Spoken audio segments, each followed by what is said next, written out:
ماں کا رتبہ بڑا بلند ہوتا ہے، باپ کا رتبہ بڑا بلند ہوتا ہے۔ ماں باپ اگر راضی ہیں تو اللہ بھی راضی ہے، ماں باپ کی رضا میں ہی اللہ کی رضا ہے۔ اگر آپ نفل نماز پڑھتے ہو اور ماں باپ میں سے کوئی بھی آپ کو بلائے تو آپ اس کی بات کا جواب دیں، لبیک کہتے ہوئے ان کے سامنے حاضر ہوں۔ ایک عابد شخص تھا، عبادت گزار تھا، رات و دن اللہ تعالیٰ کی عبادت کرتا رہتا تھا۔ ایک دن ان کی ماں ان سے ملنے کے لیے آئی، یہ شخص نفل نماز پڑھ رہا تھا۔ ان کی ماں نے آواز دی، بیٹا میں آئی ہوں، میں تجھ سے ملنا چاہتی ہوں، میں تجھ سے ملاقات کرنا چاہتی ہوں، بیٹا مجھ سے مل لے آ کے، مجھ سے دو باتیں کر لے آ کے۔ لیکن یہ نفل نماز پڑھ رہا تھا، اس نے سوچا یا اللہ میں نماز پڑھ رہا ہوں، نماز توڑوں یا ماں سے ملاقات کے لیے جاؤں؟ یا اللہ ادھر ماں بیٹھی ہوئی ہے، ماں مجھ سے ملاقات کرنے کے لیے آئی ہے اور میں تیری عبادت کر رہا ہوں، نفل نماز پڑھ رہا ہوں، یا اللہ میں کیا کروں؟ تو اس نے نماز کو ترجیح دی اور ماں سے بات نہیں کی، ماں کے پاس نہیں گیا، ماں واپس لوٹ گئی۔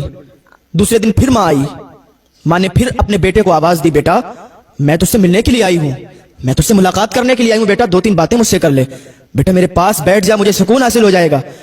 یہ پھر نفل نماز پڑھ رہا تھا، فوراً اس نے اللہ کی بارگاہ میں عریضہ پیش کیا، یا اللہ میں نماز توڑوں تو ماں کے پاس جاؤں؟ اس نے نماز نہیں توڑی، پھر اس نے نماز کو ترجیح دی، نفل نماز کو ترجیح دی اور ماں سے ملاقات نہیں کی۔